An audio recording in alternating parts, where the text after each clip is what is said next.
Thank you very much.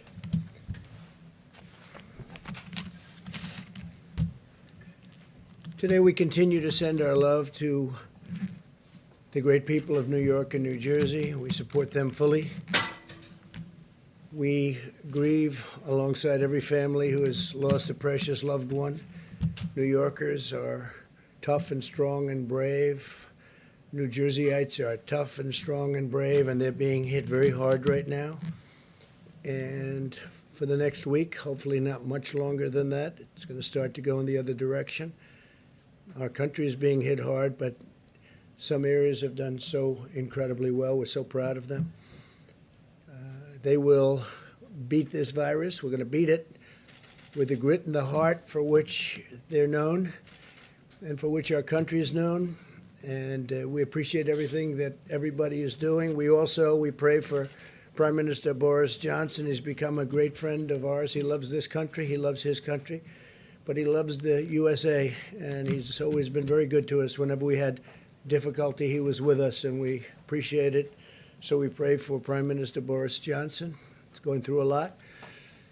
As we intensify our military campaign against the virus, I think that it must be brought out that we have to thank the American people for continuing to follow our guidelines on slowing the spread, an expression that more and more people are thinking about. Nobody ever heard of it 2 months ago, and now everybody is talking about slowing the spread, stopping the spread. Even during this painful week, we see glimmers of very, very strong hope, and this will be a very painful week. And next week, at least part of next week, but probably all of it. Look, if one person dies, it's a painful week, and we know that's going to unfortunately happen. This is a monster we're fighting. But signs are that our strategy is totally working. Every American has a role to play in winning this war, and we're going to be winning it, and we're going to be winning it powerfully. And we'll be prepared for the next one, should it happen, but hopefully it won't. Our massive airlift operation for critical supplies, it's called Project Airbridge, continued today as 5 massive flights landed in the United States packed with personal protective equipment. And our nation's heroic healthcare workers will be the beneficiaries of that. 27 more flights are scheduled in the near future over the next couple of weeks. The Army Corps of Engineers is constructing facilities that will support more than 15,000 hospital beds to treat patients in need. So they're building now approximately 15,000. They just completed the big one in New York. They just completed and are in the process of continuing in Chicago and many other places. They're incredible. The Army Corps of Engineers, we owe them a lot, what they were able to do in such a short period of time. They'll build these massive facilities, 2,000 beds in 4 days. So it's really something very special. I know I was in the construction industry, and you don't see that happen very often. I want to remind governors and emergency managers that sharing real-time data with us about equipment and their needs is very important. All of their supplies, hospital occupancy is critical. A lot of the occupancy is really getting a little bit lower than anticipated, and that's good.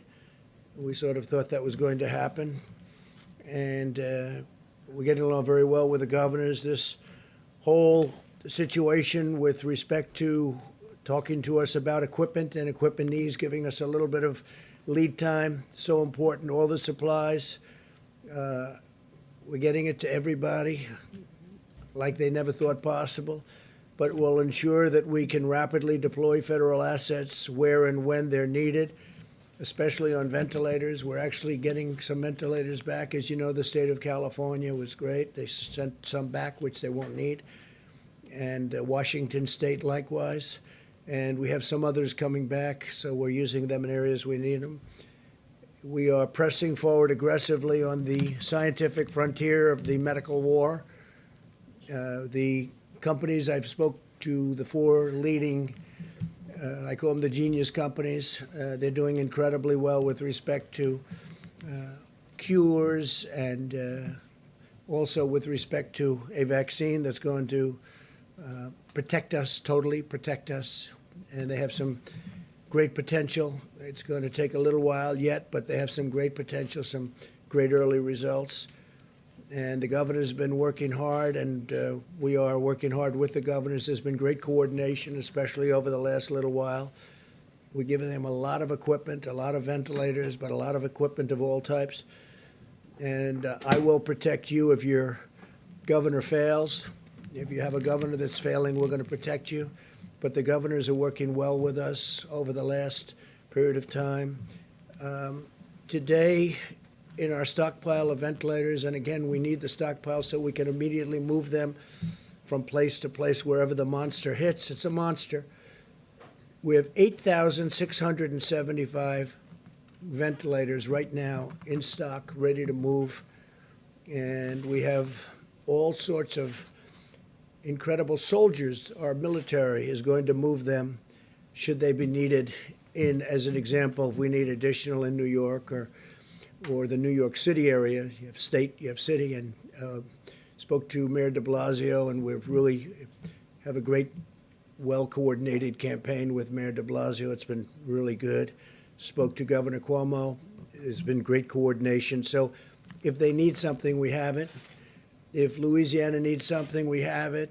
Same thing with Michigan. Same thing with Illinois. There are certain spots that are very hot, and we'll see what happens. But we'll know pretty much. We'll have time, and we'll be able to move it. In addition to the 8,675 ventilators, we have 2,200 arriving on April 13th. We have 5,500 arriving on May 4th. These are ones that we're building for the most part. And we have, as you know, great companies building them. Ford, General Motors, GE. We have really some great companies that are doing it. On May 18th, we have 12,000. On June 1st, we have 20,000. On June 29th, we have 60,000 ventilators coming, 60. So we have a total of 110,000 ventilators coming over a short period of time. I don't think we'll need them. Hopefully we won't need them. I don't think we'll need anywhere near them. But we'll have them for the future, and we'll also be able to help other countries who are desperate for ventilators. The UK called today, and they wanted to know would it be possible to get 200, and we're going to work it out. We got to work it out. They've been great partners, United Kingdom, and we're going to work it out for them. So they wanted 200. They needed them desperately. We now have 10 drugs in active trials, with 15 more soon to follow, as well as 2 vaccine candidates in active clinical trials. We'll do whatever it takes to secure needed medical supplies and bring more production of essential medicines back to our shores. We're doing that. We're bringing them back to our shores. A lot of these companies, they went a little bit haywire. They went away from this great country, and they had them produced elsewhere. So we're going to start bringing them back. I've been talking about that for a long time, not only with medical, but lots of other things. America continues to perform more tests than any other nation in the world, and I think that's probably why we have more cases. Because when you look at some of these very large countries, I know for a fact that they have far more cases than we do, but they don't report them. We've performed 1.87 million tests to date, so that's 1,870,000 tests. Think of that, 1,870,000 tests to date. And now we're performing them at a level that nobody's ever seen before. As we announced yesterday, CVS testing sites in Georgia and Rhode Island will be using Abbott Labs' rapid 5-minute test. We're down to now 5 minutes. It's a 5-minute test so that people can get their results back very quickly. And we're actively engaging on the problem of increased impacts. This is a real problem, and it's showing up very strongly in our data on the African American community, and we're doing everything in our power to address this challenge. It's a tremendous challenge. It's terrible. And provide support to African American citizens of this country who are going through a lot, but it's been disproportional. They're getting hit very, very hard. In fact, we have Tony here. I'd like to maybe have you come up and address that one, and then I'll continue. But if you could address that, it would be great, Tony, please. Yeah, thank you, Mr. President. Thank We have a particularly difficult problem of an exacerbation of a health disparity. We've known literally forever that diseases like diabetes, hypertension, obesity, and asthma are disproportionately afflicting the minority populations, particularly the African Americans. Unfortunately, when you look at the predisposing conditions that lead to a bad outcome with coronavirus, the things that get people into ICUs, that require intubation and often lead to death, they are just those very comorbidities that are unfortunately disproportionately prevalent in the African American population. So we're very concerned about that. It's very sad. It's nothing we can do about it right now except to try and give them the best possible care to avoid those complications. Thank you, Mr. President. Thank you very much. And Tony, I think you're going to have some pretty accurate numbers over the next few days, right? But they are they're very nasty numbers, terrible numbers. In total, 1,200 Abbott machines, Abbott laboratories have been fantastic, have been shipped now nationwide. Up to 500 more are being produced every week, and 50,000 testing cartridges are being manufactured per day. That means a lot of very fast tests. No nation in the world has developed a more diverse and robust testing capacity than the United States. We're dealing with other nations, helping them out because the testing is very tough for them, and our tests are very accurate. A lot of tests are out there, and they're not accurate at all. In fact, some of the tests, you don't have a clue what's going on. So we're working with other nations trying to get them help also.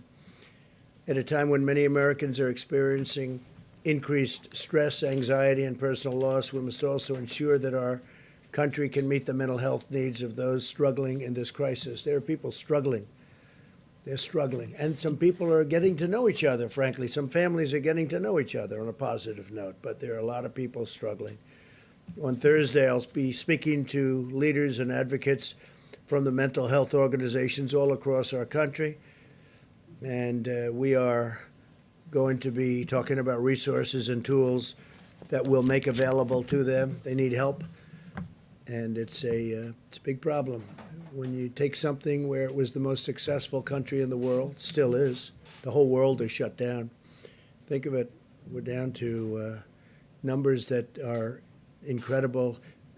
As I said yesterday, I think it's 182 countries right now. 182 countries are under attack by the scourge, by this virus.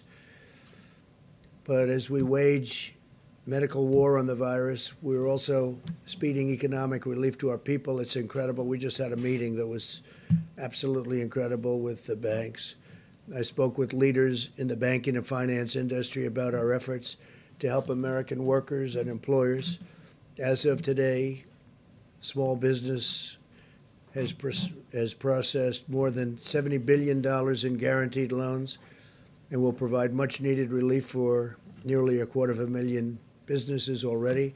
So we are going to be providing tremendous amounts of money to the small businesses of our country who have been absolutely clobbered, and they'll be keeping open, and they'll be paying their employees, and they'll be all set to go. We're going to have a rocket upward. I want to thank David Solomon, CEO of Goldman Sachs, Brian Moynihan, CEO of Bank of America, Gordon Smith, co-president, COO of JP Morgan Chase, Charles Scharf, CEO of Wells Fargo, Michael Corbett, CEO of Citigroup, Al Kelly, CEO of Visa, Michael Miebach, CEO of MasterCard, Noah Wilcox, CEO, Chairman of Grand Rapids State Bank, and we had numerous others also on the call, and I just appreciate them. We're way ahead of schedule, by the way. We're way ahead of schedule. The Paycheck Protection Program has been incredible. So based on the incredible success of the program, I'm announcing that I'll be asking Congress to provide an additional $250 billion for the Paycheck Protection, which will help keep Americans employed to facilitate a quick and full recovery. We're doing very well We're looking very bipartisan. A lot of people want to do it, and the plan is amazing. You know, they're processing hundreds of thousands of loans, and this is the big banks that are doing it, the community banks. But the biggest banks right now in our country are doing it, and they're doing it for a lot of reasons. One of them is they want to help people. The WHO, that's the World Health Organization, receives vast amounts of money from the United States, and we pay for a majority, a biggest portion of their money. And they actually criticized and disagreed with my travel ban at the time I did it. And they were wrong. They've been wrong about a lot of things. And they had a lot of information early, and they didn't want to, they seemed to be very China-centric. And we have to look into that. So we're going to look into it. We give a majority of the money that they get. And it's much more than the 58. $58 million is a small portion of what they've gotten over the years. Sometimes they get much more than that. Sometimes it's for programs that they're doing, and it's much bigger numbers. And if the programs are good, that's great as far as we're concerned. But we want to look into it. World Health Organization, because they really are, they called it wrong. They called it wrong. They missed the call. They could have called it months earlier. They would have known. And they should have known, and they probably did know. So we'll be looking into that very carefully, and we're going to put a hold on money spent to the WHO. We're going to put a very powerful hold on it, and we're going to see. It's a great thing if it works, but when they call every shot wrong, that's no good. We're in the midst of a great national struggle, one that requires the shared sacrifice of all Americans. In recent weeks, it's been remarkable to see so many companies and organizations and individuals, like the banks that I just told you about, biggest banks in the world. They stepped up to help small business. They're big business, small business. The small business will someday be the big business. But the small business is 50% of our economic strength. People don't realize when you add them up, but they just rose to the occasion. Everybody's rising to the occasion. It's been incredible to watch. To honor and celebrate the extraordinary examples of patriotism and citizenship, I'm asking Americans to use the hashtag America Works Together when sharing stories of how we're all working together, getting through this ordeal in a fashion that nobody would have ever thought possible. It's been incredible, and that's why the numbers are so far much better. We want to keep it that way. If you look at the original projections, if we did nothing, it would be disastrous. If we decided to do something, we closed it down, had no choice. It was a good move. That was a good move. The early China move was a good move. The early Europe move was a good move. We had a lot of good moves, but closing it down was a big statement. It was a big, important thing. But we're looking to have far fewer deaths than originally thought, and I think we're heading in that direction, but it's too early to talk about it. I don't even want to talk about it now because we just want to work, and I think that people are doing an incredible job. The doctors, the nurses, the firefighters, the police, all medical people, what they're doing, the bravery that they're displaying is just incredible. Every citizen should take immense pride in the selflessness and all of the courage and compassion of our people, the workers, the people that are working, and construction workers going into hospitals, knowing nothing about this problem other than it's dangerous, and they go in there to rebuild sections of hospitals, and you have people in really big trouble right next door. They know nothing about it. All they know is they're going to get it done. They're going to fix that wing so they can have more people in there. It's incredible. But this is a national spirit that won our independence and settled the frontier and explored the horizons of space, and that's what we're doing. I mean, this is all new territory. It unlocked the miracles of science, and we're doing that. I wish you could have heard the calls I had yesterday with these great companies that come up with cures to diseases, and the success they've had over the last 15 years is really amazing. So I just want to thank all of them. They're working very hard. They're working with UK right now, and the UK doctors, hopefully helping with their great prime minister. But these people are really tremendous signs of success are staring us right in the face. I think we're going to have something that's going to be great in terms of vaccines and in terms of everything else that they're doing. Just helping, really helping us, helping the people of our country, and helping ultimately the people of the world. So I want to thank you all for being here. I will take some questions, and then I'm going to give it over to the Vice President, and they're going to go into great detail onto what we're doing and all of the successful supplies and medical equipment that we're getting. All of the ventilators, I've said it, but you can go over it in more detail if you'd like, but we're taking in and building thousands and thousands of ventilators, and they're very high quality. I said, you got to go for the quality, and these are quality companies doing it. So, because there is a big difference between a good ventilator and a not so good ventilator, Tony, right? We've seen that. And big difference. So we're going top of the line. Steve, please. The acting Navy Secretary submitted his resignation today, Motley. Why did that become necessary, and what role did you have in this, sir? Well, I had no role in it. I've heard, I don't know him, but I've heard he was a very good man. And the whole thing was a very unfortunate. The captain should not have written a letter. He didn't have to be Ernest Hemingway. He made a mistake, but he had a bad day. And I hate seeing bad things happen. Man made a mistake. But, you know, you shouldn't be writing letters, and you're in the military. You're the captain of a great ship, and you shouldn't be writing letters and sending them to many people. And then it gets out to the media. And, you know, the question is, how did it get out to the media? So there's a lot of bad things happened there. And I had heard he did because he didn't want to cause any disturbance for our country. So that was because he wouldn't have had to resign. I would not have asked him. I don't know him. I didn't speak to him. But he did that, I think, just to end that problem. And I think in really many ways that was a very unselfish thing for him to do. What should happen now to Commander Crozier, who left? Well, they're going to look at that. I think Secretary of Defense, as you know, is Mark Esper, and he's very capable. And I think he's looking at that right now. They're going to just take it under regular Navy channels to see what they want to do. But he made a mistake, but he shouldn't have done that.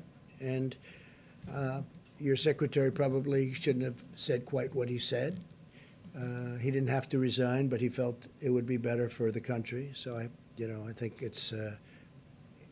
it will end it quickly.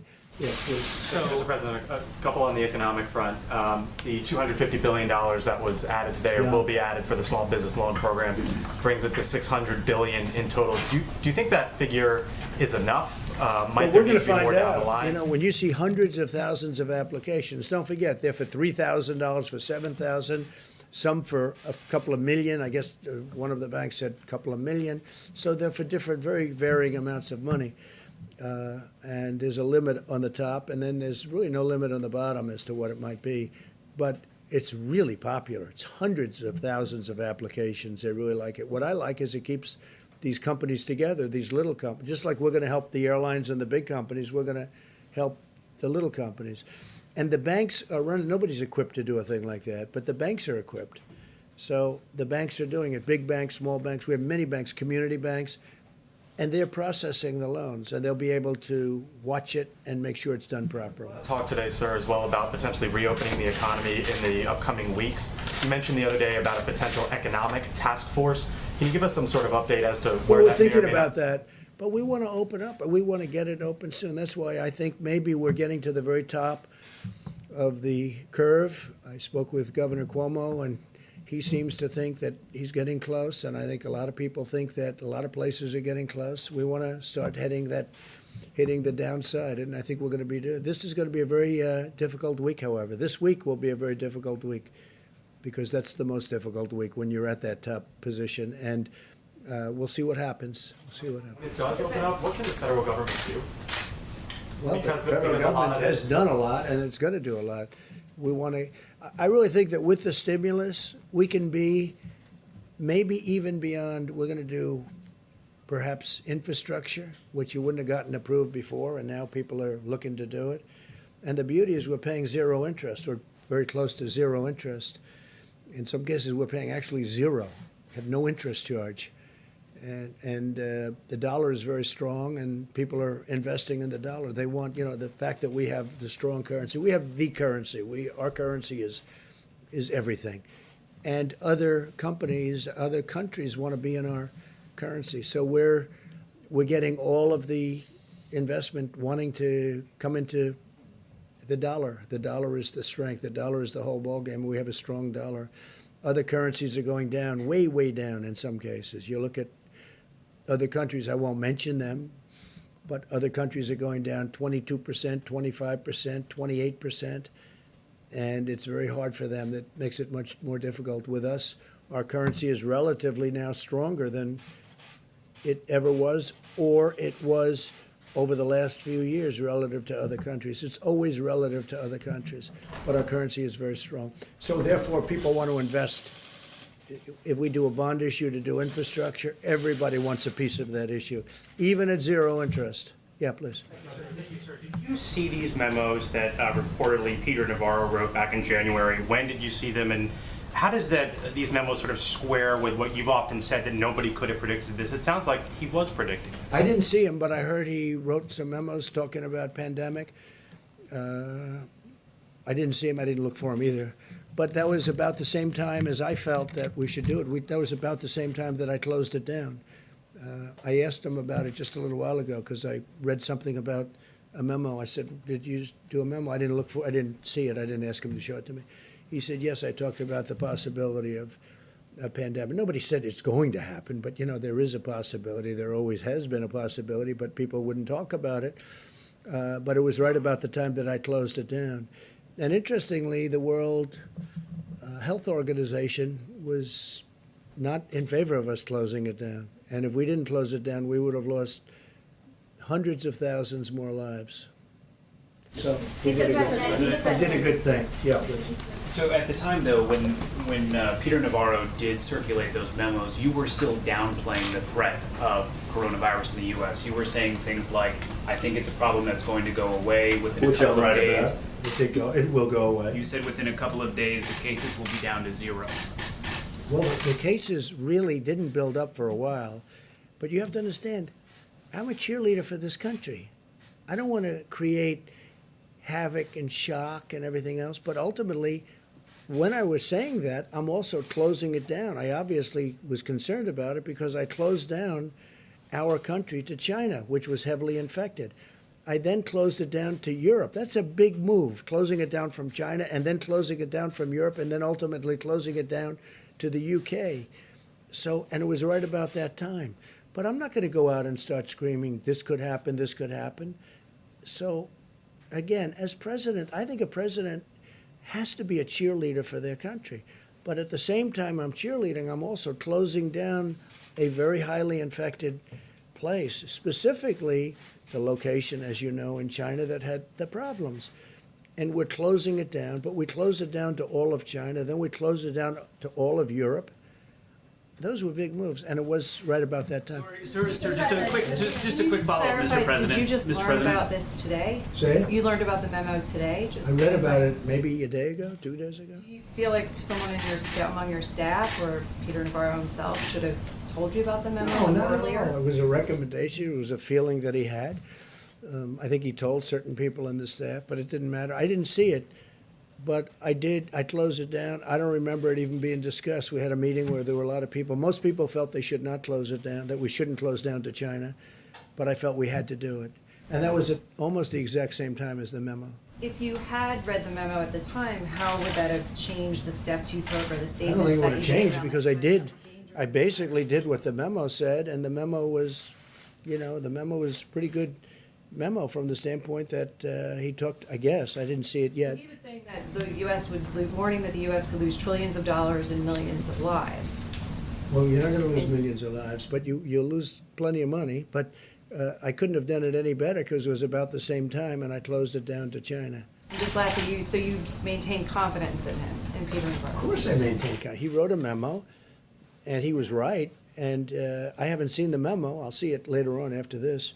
But it didn't matter whether I saw it or not because I I acted on my own. I guess I had the same instincts as Peter. Peter's a smart guy, and he's a good guy, and he's done a wonderful job. But he wrote a memo, and I guess he talked to various people about it. But ultimately, I did what the memo, more or less what the memo said, just about the time the memo came out. I closed it down. I took a lot of heat. The World, Health Organization was very much against. They didn't like it. They actually put out statements about it. In all fairness to Joe Biden, he called me xenophobic. Like, I don't like China. I like China. I like the Chinese people are phenomenal people. So I was called xenophobic. I was called racist. How could I do a thing like this? Now, since then, Joe said that he was wrong, and he said that I was right. But I closed it down, and I was called names by some of the morning show hosts who don't have a clue what they're talking about. They're not smart people. And I was called all sorts of names when I closed it down to China. Now they try and hide that, the tape of them saying terrible things. But that was a great decision. If I didn't do it, if I didn't do that, we would have had hundreds of thousands more people dying. Yeah, please. You talked a lot about the WHO, and I was wondering, Dr. Fauci had discussed them earlier, so if I could ask you a question about... Well, he respects the WHO, and I think that's good, and he's worked with them for a long time. But they did give us some pretty bad play calling. They've also, I think, given lots of countries in the world accurate coronavirus testing that's been central to your guys' data modeling and so on. That I don't know. I can only say that with regard to us, they're taking a lot of heat because they didn't want the borders closed. They called it wrong. They really called, I would say, every aspect of it wrong. So it's Until the funding freeze I'm does not happy about doesn't- it. Look, we fund it. Take a look. I mean, go through step by step. They said there's no big deal, there's no big problem, there's no nothing. And then ultimately, when I closed it down, they actually said that I made a mistake in closing it down, and it turned out to be right. But at the time, they did that. So we're just going to take a look at it. We fund it, and they seem to be, I said recently in social media, I said they seem to be very China-centric. That's a nice way of saying it, but they seem to be very China-centric. And they seem to err always on the side of China. And we fund it, so I want to look into it. Yes, please. Thanks. A quick follow-up on that. So is the time to freeze funding to the WHO during a pandemic? No, maybe not. I mean, I'm not saying I'm going to do it, but we're going to look at it. You did say that. We give a tremendous, no, I didn't. I said we're going to look at it. We're going to investigate it. We're going to look at it. But we will look at ending funding. Yeah, because you know what? They called it wrong. And if you look back over the years even, they're very much, everything seems to be very biased toward China. That's not right.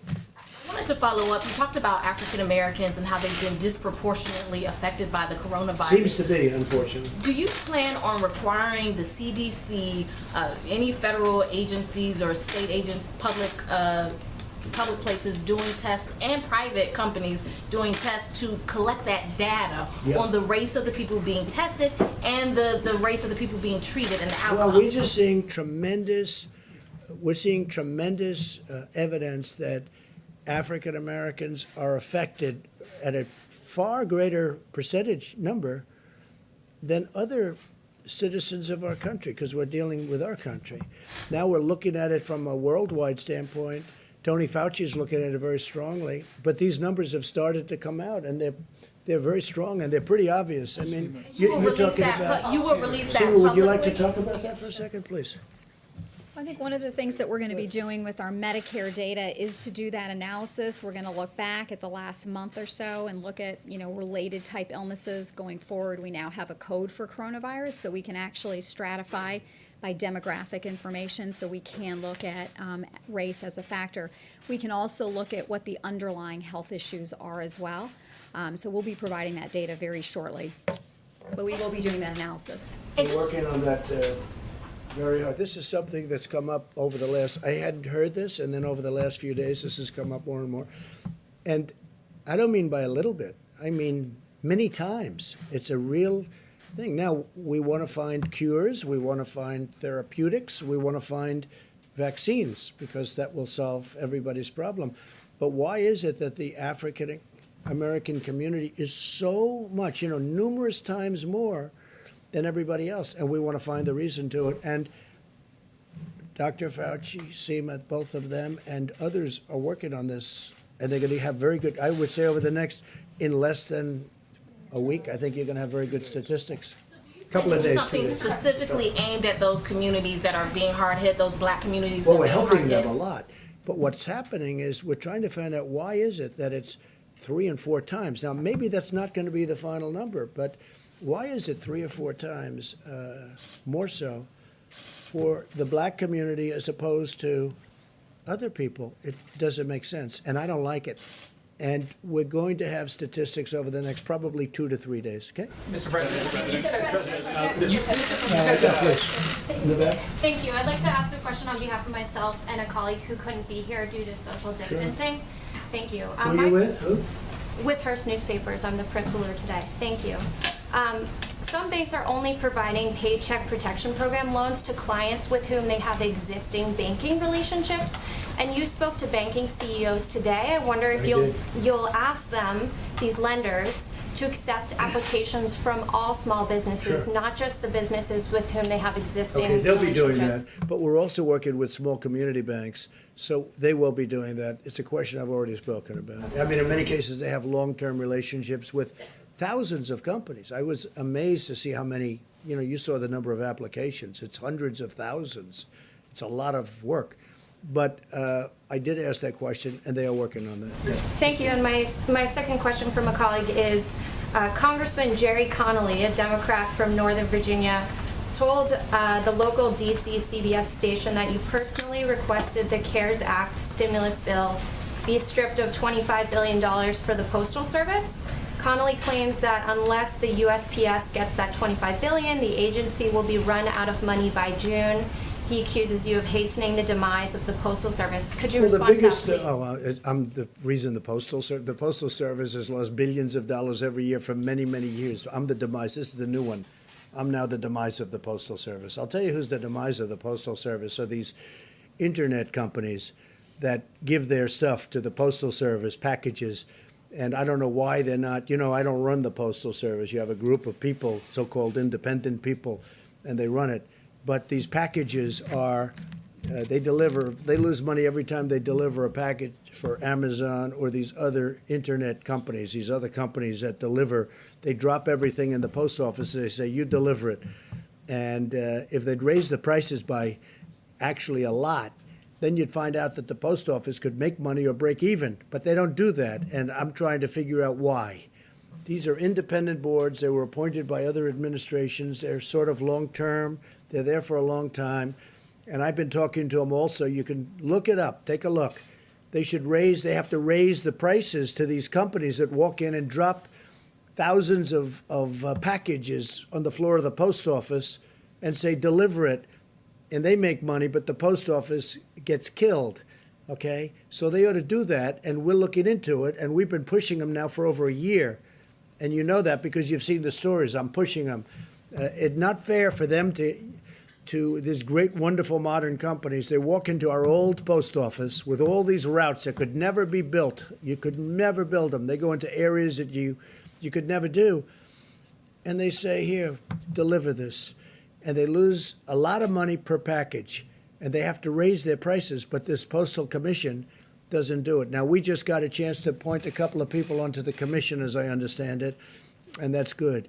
But they have to raise their prices, otherwise they're just going to lose a lot of money. And tell your Democrat friend that he ought to focus on that, because if he focused on that, he could truly save the post office. Post office has been losing billions of dollars a year for many, many years. And have him take a look at that, because that's the way to solve the problem. Thank you so much, Mr. President. Thank you so much. Mr. President, you say this week will be very painful, very difficult, but a few weeks ago you say this was just like a flu. What have you learned? I didn't say 2 weeks ago it was a flu. The question is, Mr. President, what have you learned that Ready? you could offer as an advice to foreign leaders who still are skeptical about this pandemic and who are against social distancing? What is your advice? What have you learned? I said it was just like a flu. So the worst pandemic we ever had in this world was a flu. And it was called, it was in 1917, 1918. and anywhere from 50 to 100 million people died. That was a flu, okay? So you could say that I said it was a flu, or you could say the flu is nothing to sneeze at. Then what can you offer as an advice to foreign leaders who are skeptical about this pandemic and who are against social distancing? Well, I think there aren't too many of them. If you look throughout the world, and everyone, just about everyone that has practiced that is now closing up. Well, the UK was an example. Now, they talk about Sweden, but Sweden is suffering very gravely. You know that, right? Sweden did that. The herd, they call it the herd. Sweden's suffering very, very badly. It's a way of doing it, but everybody has been watching everybody else. And so far, almost every country has done it the way we've done it. We've chosen to do it.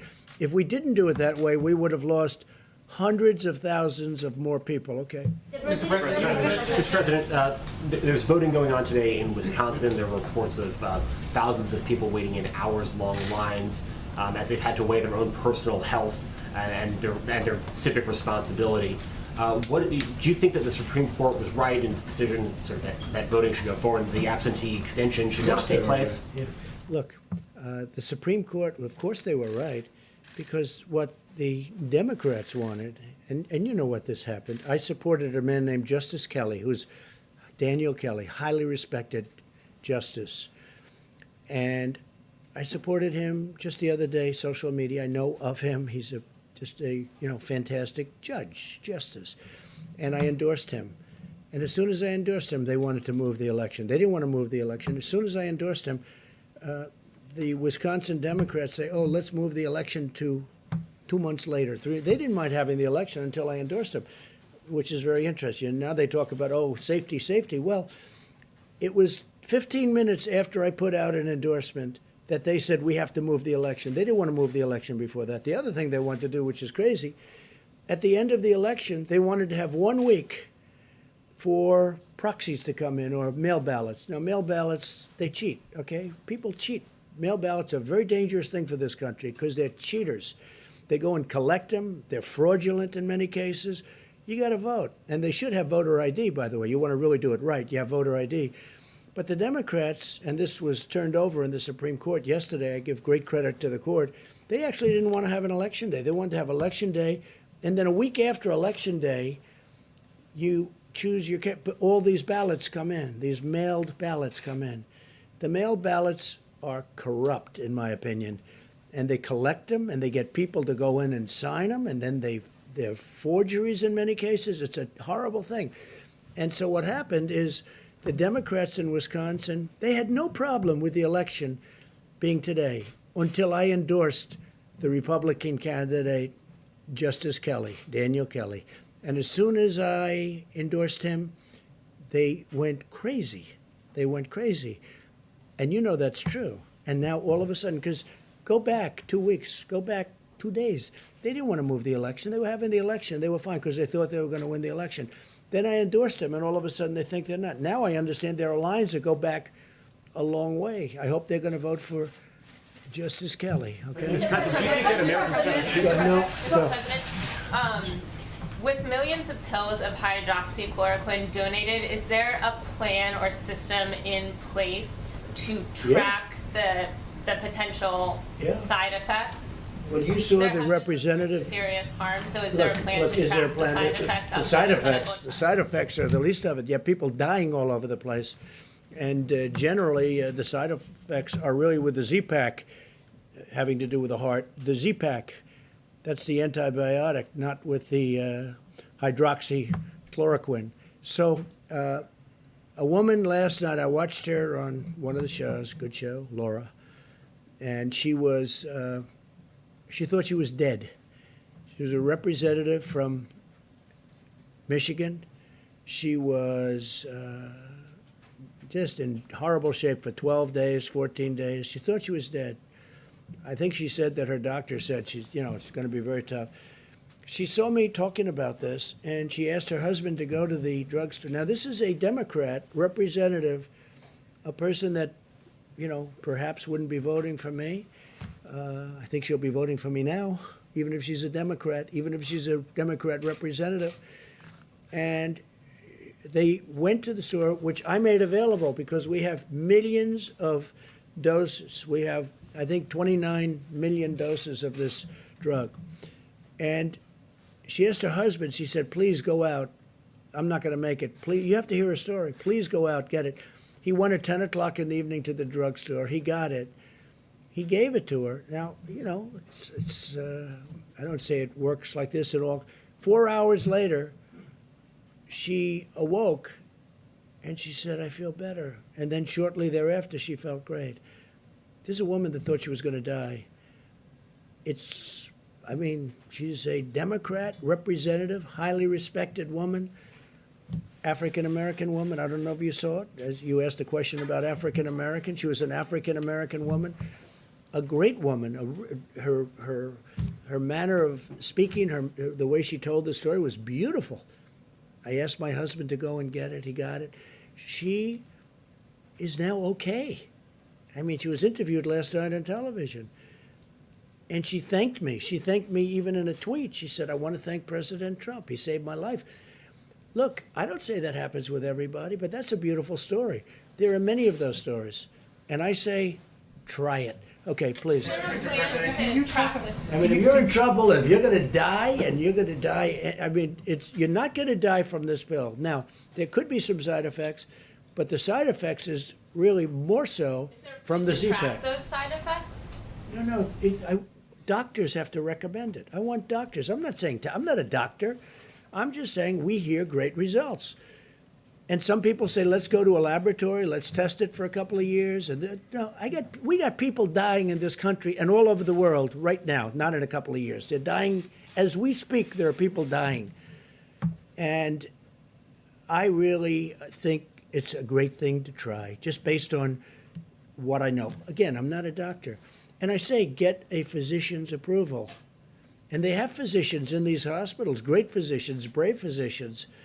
They also say it's good for the hospital workers to take them, that it's, keeps it away, keeps it out of your system. I don't know. But there's a lot of good examples. And, we have a 1,500 case study going in New York, and it's almost complete. So it'll be very interesting to see what happens. Go ahead. Thank you, sir. But I appreciate that woman. She was great. You have to see it to believe it. The way she spoke, it was like a miracle. And this was not a fan of mine, but she's a fan of mine now, and I'm very honored by it. Go ahead. Thank you, sir. Can you talk about your decision to remove Glenn Fine from the Pandemic Response Accountability Committee? And does that move and some of the criticism you've leveled at IGs, how does the American public have confidence that there'll be oversight? Well, we have a lot of IGs in from the Obama era, and as you know, it's a presidential decision. And I left them largely. I mean, changed some, but I left them. But when we have, reports of bias, and when we have different things coming in, I don't know Fine. I don't think I ever met Fine. I heard the name. It wasn't an Obama. I heard the name. I don't know where he is. Maybe he was from Clinton. Okay, you check that out. Okay, maybe he's from Clinton. But we did change him. But we changed a number. We have about 7 nominations in, I believe. We put 7 very, very highly qualified people for the IG position. And, that's a decision that I could have made 3 years ago, and I could have made 2 years ago. And but we're putting in, not so much for him, we're putting in 7 names. I think it was 7, and they're going in now. Yeah. Mr. President, when you talk about the WHO being China-centric, what exactly are you talking about? Is it because China is underplayed how many I victims don't know. they've They had? seem to come down on the side of China. Don't close your borders to China. Don't do this. They don't report what's really going on. They didn't see it, and yet they were there. They didn't see what was going on in Wuhan. They didn't see it. How do you not see it? They didn't see it. They didn't report it. If they did see it, they must have seen it, but they didn't report it.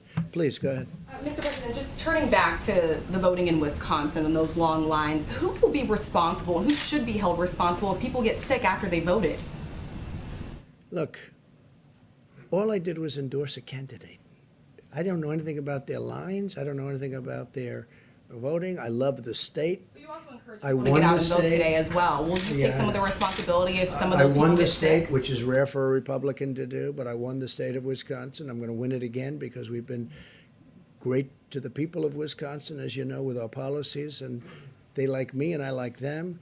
but all I did was endorse a candidate that's highly qualified, very respected person. And all hell broke loose as soon as I did that. And then all of a sudden they want to change. Before I endorsed him, they didn't want to change this voting area. There was no problem with the Democrats voting until I endorsed the candidate. Then they said, let's move it 2 months. Let's move it 3 months later. Safety, safety, safety, right? All of a sudden they want safety. Well, before I did the endorsement, they didn't talk about safety. It was fine for months. For months, it was fine. It was always going to be. And now I endorse, and they want safety. So, you know, that sounds. Thank you.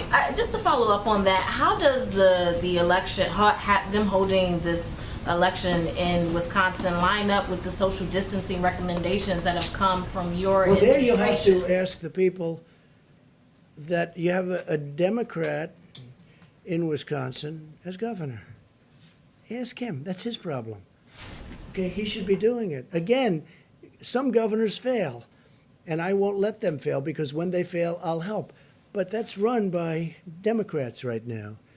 Okay, it's run by Democrats. You had a great Republican. Is it possible to socially distance when you're voting? You're going to have crowds. You have to speak to the governor. What you should do is call the governor of Wisconsin and ask him that question. But also ask him, how come it was okay to do this until I endorsed the candidate? And as soon as I endorsed him, these lines are formed, and I hear, Mike, the lines are through the roof. So, you know, hopefully they're going to vote for the right candidate. Yeah, please. Mr. President, can I just check in on oil again today? I was wondering if... Oil? Yeah. if Where there's- is it today? Well, I was wondering if you... No, where's the price? Give me the price. I'm not sure, to be honest. How can you ask a question when you don't know the price? I'll look it up for you. Okay, let me do somebody else then. Go So, ahead. you were highly critical of mail-in voting, mail-in ballots for voting. I think mail-in a few minutes voting ago, is but horrible. you voted by It's mail corrupt. in Florida's election last month, didn't you? Sure, I could vote by mail for that. How do you reconcile Because I'm that? allowed to. Well, that's called out of state. You know why I voted? Because I happen to be in the White House and I won't be able to go to Florida to vote. the But let me difference just between say, mailing within well, there's a state or big mailing difference outside the between state? somebody that's out of state and does a ballot and everything sealed, certified, and everything else. You see what you have to do with the certifications. And you get thousands and thousands of people sitting in somebody's living room signing ballots all over the place. No, I think that mail-in voting is a terrible thing. I think if you vote, you should go. And even the concept of early voting is not the greatest because a lot of things happen. But it's okay. But you should go and you should vote. I think you should go and you should vote. You look at what they do, where they grab thousands of mail-in ballots and they dump it. I'll tell you what, and I don't have to tell you, you can look at the statistics. There's a lot of dishonesty going along with mail-in voting, mail-in ballots. You've encouraged state officials to buy their own medical equipment, but federal officials are kind of swooping in and scooping up those orders. How are That's you not right. ensuring that it's I've being been hearing that distributed so long. fairly? And is Well, there we're more getting transparency? great prices on equipment. We're getting great prices on equipment, and we're helping the states. And the governors are very thankful. Mike Pence had a call yesterday with every governor was on the call, and it was like a love fest. They're very happy. I don't know if they tell that to the press. Some of them don't. Some of them will never say good to the press, but they know we've done a great job. Not a good job, a great job. Because state officials are widely No, saying no, I that. think sometimes it does. And what we say is, let us know, and we will immediately drop out of the bidding.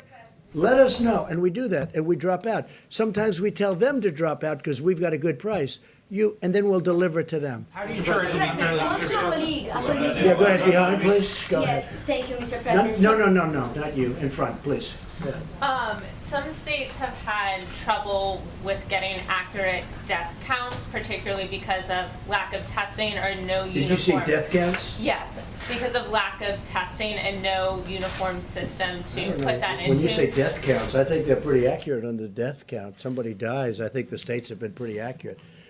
no testing. That's a big deal, what you're just saying. No, the death counts, I think they're very, very accurate. I do say this, I think if you look at China and if you look at some of these very large countries, when you talk about cases, number of cases, I would be willing to bet they have more cases than we do, but they don't do the testing like we do. But you look at, you look at some of these certain countries, and I would be willing to bet a lot that they have more cases. But we're more accurate. and our testing is done very accurately, and we've got a good process. Did you have one? Yes, please. Mr. President, OAN. you have been very consistently supportive of a payroll relief tax. A what, payroll? Payroll relief. Now, I know you're still busy trying to implement Right. phase 3, but as we move towards phase 4, Yeah. are there still obstacles to that? Because that would put money in American pockets, like Yeah, consistently. you're right. I would love to see a payroll, good questions. I would love to see a payroll tax cut. And I think on behalf of the people, it would be quick. Now, it's a longer term, it's a longer time because it's over a period of a year or whatever you want to make it. But I would love to see a payroll tax cut. There are many people that would like to see it as a permanent tax cut, payroll tax cut. Stopping it from Well, the Democrats right now are stopping it. What are their reasons? I don't know. I don't know. If maybe they think it's good politics to stop it, but you'd get a lot of people, a lot of money immediately. The payroll tax cut would be a great thing for this country. I would like to have it regardless of this, but this would be a fantastic time to have the payroll tax cut. The Democrats are stopping it, but I don't think they're. I think there's a certain flexibility. I think it's something that we should do, both for business and the people. But this would get money into the hands of small business immediately, money in the hands of people, the workers and people immediately, and it would be over an extended period, and it would be simple to do. It's so easy to do. It's a great tax cut, and I'd love you to speak to the Democrats, and let's get it done.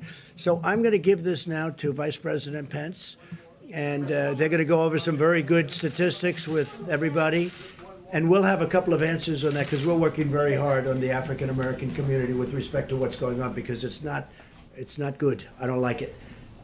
And we're going to have some very good statistics, Tony, I think, over the next couple of days. So thank you all very much. Thank you.